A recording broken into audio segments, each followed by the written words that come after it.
Mother Teresa has always been portrayed as an icon of humility and selfless dedication to humanity. Little did the public know that the woman had been suffering in silence for decades while still smiling. Just before her death, she spoke out, only to reveal terrifying secrets. What you are about to watch will send cold shivers down your spine. Sit close as we delve into Mother Teresa's heartbreaking ordeals and terrifying secrets that have shaken the world to its foundation. Chapter 1: Mother Teresa. Mother Teresa, also known as Saint Teresa of Calcutta, was a Catholic nun and missionary who dedicated her life to serving India's poorest of the poor. She founded the Missionaries of Charity in 1950, a religious congregation dedicated to caring for the sick, the hungry, the homeless, and the dying. She and her sisters opened orphanages, hospices, and clinics, providing compassionate care and support to those in need throughout India, Africa, America, and other parts of the world. Her life was marked by charity, love, care, compassion, self-denial, altruism, and fervent devotion to God. She denied herself marriage and all forms of recognition, including the monetary rewards accompanying the Nobel Peace Prize she won in 1979. She directed that the money be donated to care for people in the Missionaries of Charity's orphanages and elderly homes. But was Mother Teresa's life always perfect, both spiritually and physically? Certainly, a woman of global impact and influence was perceived as perfect without any affliction. The devil has always tried to undermine people of good virtue, like Mother Teresa, by afflicting her faith, which has caused people to doubt her faith and works and question if she was flawless, as most of her writings were revealed after her death. Well, it turns out there is more to what we all knew and heard about her. What are the terrifying revelations we just found out about her?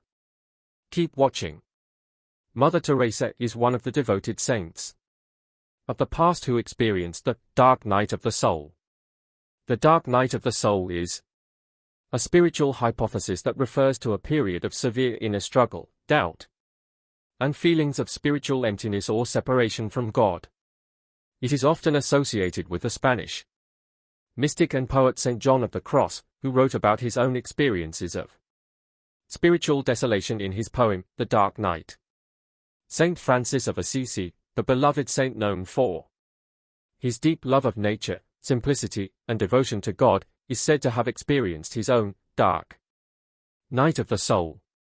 Although historical records do not provide a detailed account of this experience, it is believed that Saint Francis experienced periods of spiritual desolation and inner struggle in his quest for a closer relationship with God.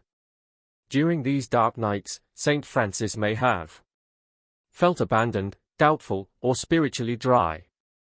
He endured these challenges with faith, perseverance, and prayer, ultimately emerging from them with a deeper understanding of God's love and a stronger commitment to his spiritual path.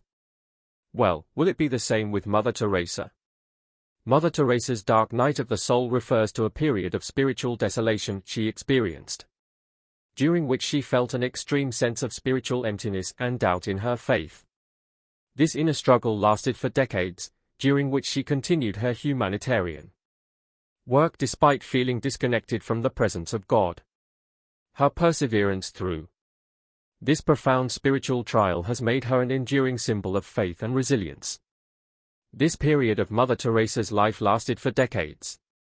It was characterized by internal struggles, hopelessness, and desolation as she grappled with doubts about God's existence, the meaning of her faith, and whether her actions were helping humanity. Her private letters and conversations with her confessors later revealed these inner turmoils and desperation. Mother Teresa died on the 5th of September 1997. Since then, new information has begun to surface concerning the details of her interior life. This information surprised and even shocked many who had lived close to her for years and thought they knew her well. For it now emerges that, in marked contrast to the shining, external radiance of Mother's presence among us, her inner world, the unseen, hidden places of her mind and heart, were, for many years, and to our great bewilderment, caverns of a seeming emptiness, zones of almost total darkness. No wonder she could exclaim in a letter written once to a priest, "If I ever become a saint, I will surely be one of darkness." This darkness was not an experience of depression or despair. Rather, it was the shadow cast in her soul by the overwhelming light of God's presence. God was utterly present yet utterly hidden. His intimate, purifying love was experienced as a devastating absence and even, on occasion, as a complete abandonment. On the 17th of May 1964, she described the state of her soul with these astonishing words: to be in love and yet not to love, to live by faith and yet not to believe, to spend myself and yet be in total darkness.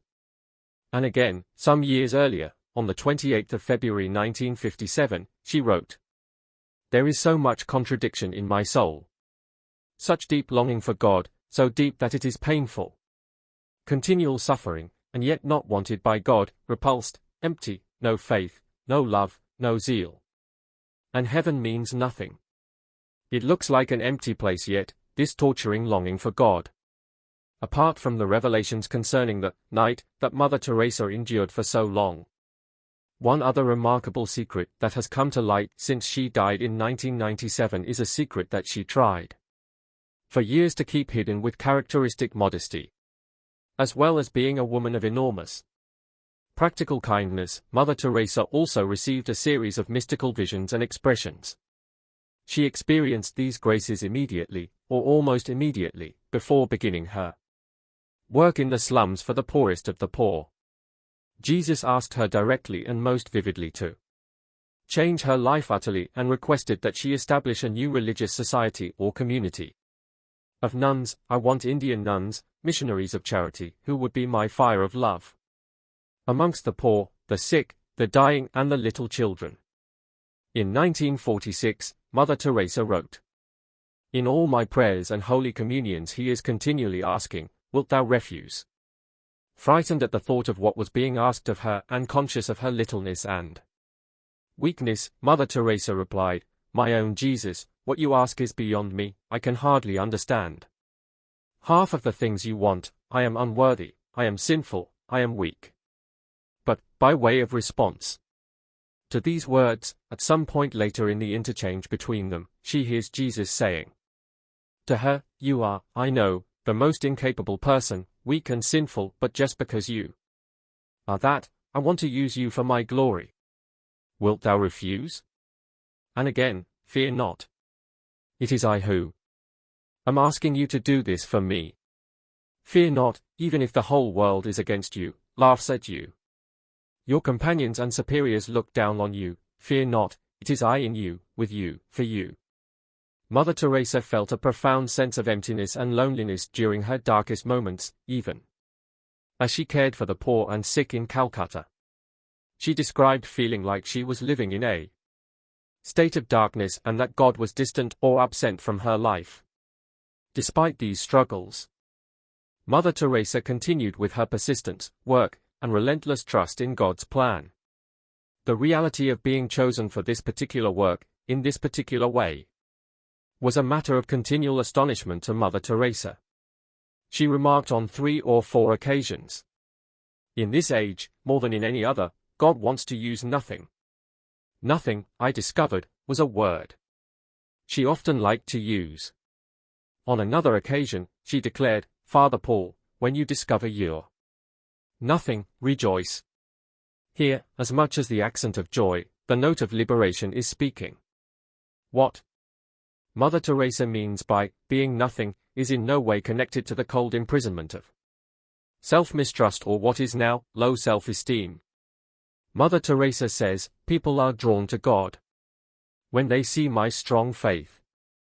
Is this not deceiving people? More than once, in her private writings, Mother Teresa put this question to herself, and with manifest bewilderment. The root cause of her bewilderment was the marked contrast between, on the one hand, the fountain or river of blessing which seemed to pour out, through her, to others from God and, on the other hand, the utter coldness, darkness, and aridity of her interior spirit. On one occasion, Mother Teresa confessed, when I open my mouth to speak to the sisters and people about God and God's work, it brings them light, joy, and courage. But I get nothing out of it. Inside, it is all dark, and feeling that I am cut off from God. It would appear then that about the question of her darkness, Mother Teresa herself remained confused for many years. On the 8th of November 1961, she wrote, "I don't know what is happening to me." And again. Earlier in the same year, "My very life seems so contradictory." No wonder she could, on one occasion, find herself praying, "Jesus, don't let my soul be deceived, nor let me deceive anyone." Indeed, Mother Teresa often approached God in deep poverty of spirit. But, simultaneously, with an equal profundity of spirit, she trusted absolutely in his love for her. Yes, there were trials she had to undergo, and there was darkness to be endured. But, for all that, she was his little one, his spouse, and his beloved. At the close of a strikingly beautiful meditation, composed when she was seriously ill in hospital in June 1983, she wrote, "Jesus, I love with my whole heart, with my whole being. I have given him all, even my sins, and he has espoused me to himself in tenderness and love." Mother Teresa's experience of the dark night of the soul has been seen as a testament to the depth of her faith and her willingness to endure suffering for the sake of others. It also serves as a reminder that even the most devoted and saintly individuals can face periods of doubt and spiritual crisis. Mother Teresa's journey through the dark night of the soul exemplifies perseverance, faith, and trust in God's mysterious ways, even amid profound suffering and uncertainty. Her ability to continue serving others with love and compassion despite her inner struggles is a powerful testament to the strength of her character and her commitment to her calling. But why would a woman who so passionately loved her God go through all that? Still, people picked some flaws in her life. Why was she emotionally and psychologically tortured with endless controversial claims? Chapter 2: Controversies about Mother Teresa. Mother Teresa was one of the most influential women of the 20th century. She was a short-bent woman but had a commanding presence. She was a global icon whose humanitarian work touched the inner parts of the earth, from Asia to America and Africa. However, was she really that perfect? Did she really mean good for the people under her watch? You will soon find out. Dr. Jack Preger was a British doctor who treated the poor for free from 1977 one day, she encountered Mother Teresa's works in a BBC documentary. Moved by her generosity and sacrifice, she started working with her but soon discovered that most of her reputation was false. According to Dr. Preger, great things should have been done in terms of modern medical care. Dr. Preger testified that there was no proper medical care in Mother Teresa's ashram. All the patients had shaved heads, no chairs anywhere, and just stretcher beds, similar to the First World War stretcher beds. There was no garden, no yard, even nothing. 40 to 60 men and women were compacted in one room and the same case in another room, with injection needles that were no longer sharp and repeatedly used in many people. Painkillers were not available for people with severe pains, like the case of a young lady who went there with terrible burns. But there were no painkillers at least to subside her predicament. However, Dr. Preger managed to get morphine and smuggled the morphine into this woman and helped her with her pain, and the defense always was, "We are not a medical order." Despite receiving millions and billions of dollars as donations, Mother Teresa wasn't providing medical care to the houses she administered. One 15-year-old kid had a very relatively simple kidney complaint that got worse when he didn't receive antibiotics. Consequently, he needed an operation, and she said, "Well, they will not take him to the hospital." I said, "Why? All you have to do is get a cab. Take him to the nearest hospital, demand that he has treatment, and get him an operation." She says, "They don't do it. They won't do it. If they do it for one, they must do it for everybody." And I thought, but this kid is 15 years old. Mother Teresa let that 15-year-old kid, who could have possibly survived a simple medical operation, writhe in pain. Mother Teresa had enough money to run a modern hospital for these patients and the poor, but Mother Teresa didn't do that. When people questioned her unconventional ways, she said, "We are not social workers. The work is only a means to put our love for Christ into action." Despite also receiving medical supplies as donations, she never used them. The spiritual mission of Mother Teresa was characterized by pain and suffering. Could this be the effect of the spiritual silence she suffered? Mary Johnson, who formerly worked as a missionary for 20 years, left Mother Teresa's cult and wrote her reasons for leaving this cult in her book. The lives of these nuns in missionaries of charity were quite hard. They were told to live in poverty, and nuns were sent to beg. At the same time, Mother Teresa had all the money in the world. Nuns were only given 2 sets of saris, a traditional garment in India, and nuns were not allowed to take baths daily. Nuns were prohibited from going out alone, watching television, reading newspapers, or speaking with people outside the ashram. They were not even allowed to meet their own families. All communications with the outside world except that once-a-month home letter was prohibited, including talking with co-workers about anything other than work. It is important to note that these aren't confirmed truths but controversies from those who worked with graced Mother Teresa. How did Mother Teresa navigate this well of endless controversies? Could any of these claims be true? Keep watching to find out.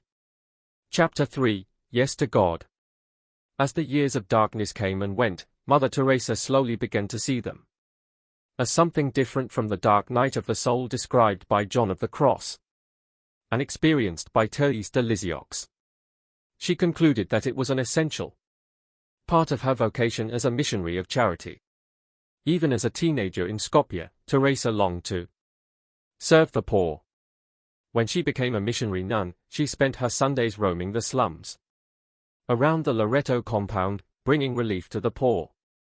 When she received the call within a call, she dedicated the rest of her life to giving the poor, the sick, the lonely, and the dying the love the world had denied them. Moreover, she voluntarily took on their poverty as her own. Teresa dedicated her life to this work because she believed that Christ demanded it of her. As she often said, when she succored the poor and the sick, she ministered to Christ in his distressing disguise, the Christ who thirsted. So, it was inevitable, given that she shared in the suffering of the people she served, that she eventually discerned her inner poverty as a share in the suffering of Christ himself. She remembered the oath she'd made back in 1942 never to deny God anything asked of her, and she realized that loyalty to the oath meant embracing God's withdrawal. We must know exactly what is in our yes to God. Yes means I surrender, totally, fully, without any counting the cost. It meant accepting whatever God gave and giving whatever God chose to take away. And for Teresa, it meant accepting the burden of Christ's passion. When she was allowed that insight into the nature of her darkness, she recognized it as an inevitable aspect of the call within a call. She would go so far as to say that she loved the darkness because it was a very, very small part of Jesus' darkness and pain on earth. Mother Teresa wholly focused on her mission of serving the poorest of the poor. Endowed with a kind heart and human empathy, she was, however, never a standoffish person. She possessed, in fact, a very lively sense of humor, and few things pleased her so much as the exuberant joy she witnessed, again and again, in the young women who came to join her congregation to work for the poorest of the poor. About one group of missionary of charity's aspiring members, for example, that she visited. Just before setting out on a train journey in 1966, she wrote, "The Epiphany aspirants, 34 in number, young, healthy, full of zeal, make the house vibrate with laughter. I have had little chance to enjoy their company, but I can hear them even in the train, as my heart and mind are very close to them. In her life, Mother Teresa was always the first to catch a joke in a homily or to see the humor in any given situation. Writing to a friend, on one occasion, from whom it would appear she hoped to receive a letter, and soon, she made the following complaint. When I write regularly, the sisters say I am in the first class if less, second and third class. When I neglect them, they say I am in zero class. I think I will also put you in zero class if you don't write. Again, something of Mother Teresa's sharp wit and great good humor is apparent in a comment that she made during a talk delivered in 1981. Once I was asked, "What will you do when you are not Mother General anymore?" I said, "I am first class in cleaning toilets and drains." Mother Teresa narrated a story in Rome at the convent at Dono di Maria. The story she narrated was not really a story in any ordinary sense of the word. It is, in fact, the account of a dream she had had many years before. As she expressed the details of the dream, Mother Teresa didn't laugh outright at any stage, but there was laughter in her eyes from start to finish. Here is the dream, as she told it: one night during the first months of my work in the slums of Calcutta, I had a dream. It was like a vision. All of a sudden, I found myself at the gates of paradise. And I was delighted, filled with joy. But just as I was about to walk through the gates, St. Peter came out and blocked my way. "You can't come in here," he said. "There are no slums up here." I was furious with Peter. And I immediately told him, "All right. I will go back. But I'm going to return here, Peter. And I will fill this heaven of yours with all my people from the slums." So funny. This took place on the 26th of October, 1994. But how did Mother Teresa become a saint? Was she worth the title? Was she even canonized?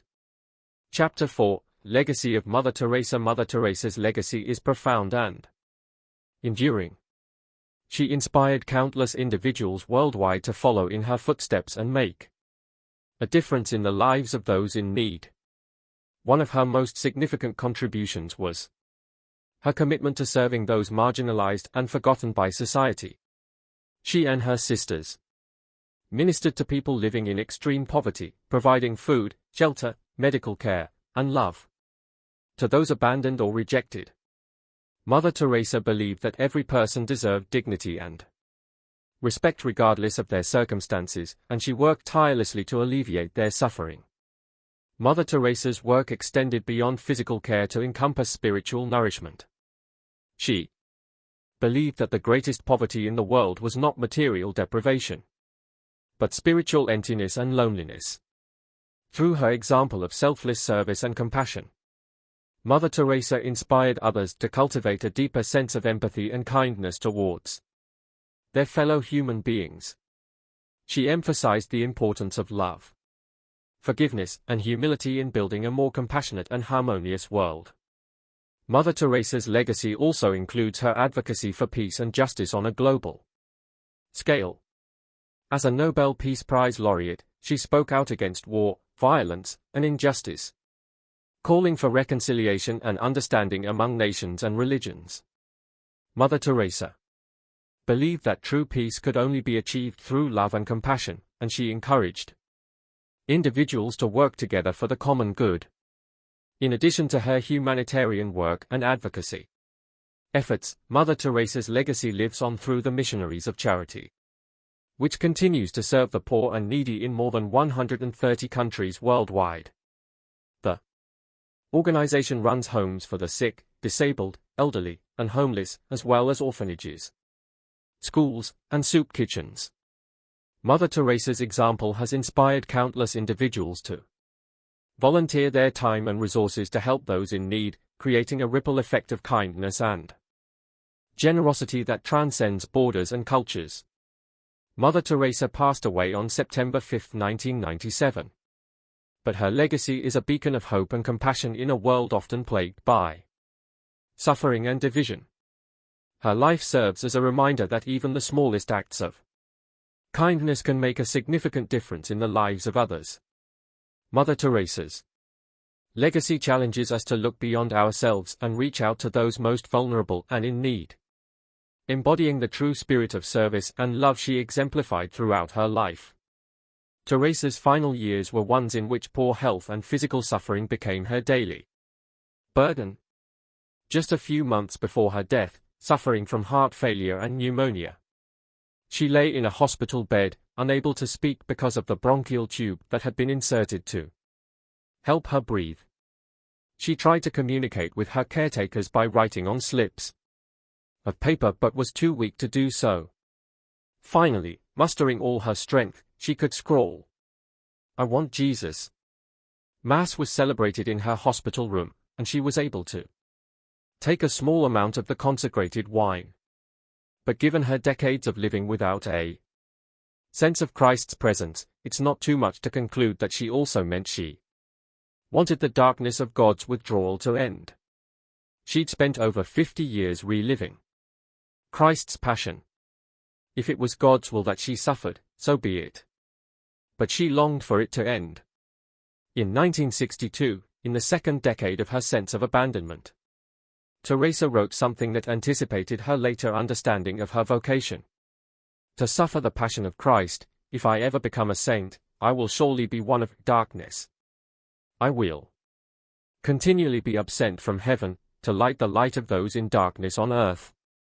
This is an extraordinary thing because it suggests that Mother Teresa was willing to relinquish the joy of heaven for the sake of those of us who also lie awake in the night wondering where God has gone. No one would deny that the diminutive nun who served Christ in his distressing disguise for over 50 years deserved some rest. But Teresa thought otherwise. Her lifelong dedication to serving God in his people was, so far as she was concerned, only an apprenticeship for her real work after she died. Chapter 5, Canonization of Mother Teresa. The canonization of Mother Teresa on September 4, 2016, was a momentous occasion that marked the climax of a long and meticulous process that recognized her extraordinary life of service and devotion to the poor and marginalized. She was born Agnes Gongsha Bohakshu in Skopje, Macedonia, in 1910. Mother Teresa felt a calling to serve others from a young age. At 18, she joined the Loreto Sisters and traveled to India, where she took her final vows and became known as Sister Teresa. Mother Teresa's journey to sainthood began with her tireless work in the slums of Kolkata, India, where she founded the Missionaries of Charity in 1950. The organization focused on providing care and support to the poorest of the poor, including the sick, orphaned, and dying. Mother Teresa's selfless dedication to serving others earned her international recognition and numerous awards, including the Nobel Peace Prize 1979. Despite her fame and accolades, Mother Teresa remained humble and focused on her mission of love and compassion. She once said, "Not all of us can do great things, but we can do small things with great love." This simple yet profound philosophy guided her work and inspired countless others to follow in her footsteps. Mother Teresa's canonization procedure began shortly after she died in 1997. The Catholic Church carefully examined her life, writings, and works to ensure that she met the criteria for sainthood. One key requirement for canonization is the verification of miracles attributed to the candidate's intercession. In Mother Teresa's case, 2 miracles were officially recognized: the healing of a tumor in an Indian woman, and the healing of a Brazilian man with multiple brain abscesses. On September 4, 2016, Pope Francis declared Mother Teresa a saint during a solemn ceremony at the Vatican. The canonization of Mother Teresa was a cause for celebration not only for Catholics but for people of all faiths and backgrounds who admired her unwavering commitment to serving the poor and vulnerable. Saint Teresa of Calcutta, as she is now known, continues to inspire millions around the world with her example of love, compassion, and selflessness. The canonization of Mother Teresa was a fitting tribute to a remarkable woman whose life embodied the values of faith, service, and humility. By recognizing her as a saint, the Catholic Church honored her legacy and provided a shining example for future generations to emulate. Saint Teresa of Calcutta's message of love and compassion remains as relevant today as it was during her lifetime, reminding us of the power of kindness and selflessness in making the world a better place. Thanks for watching this video. While you're still here, check out the other videos you see on your screen. English, United States.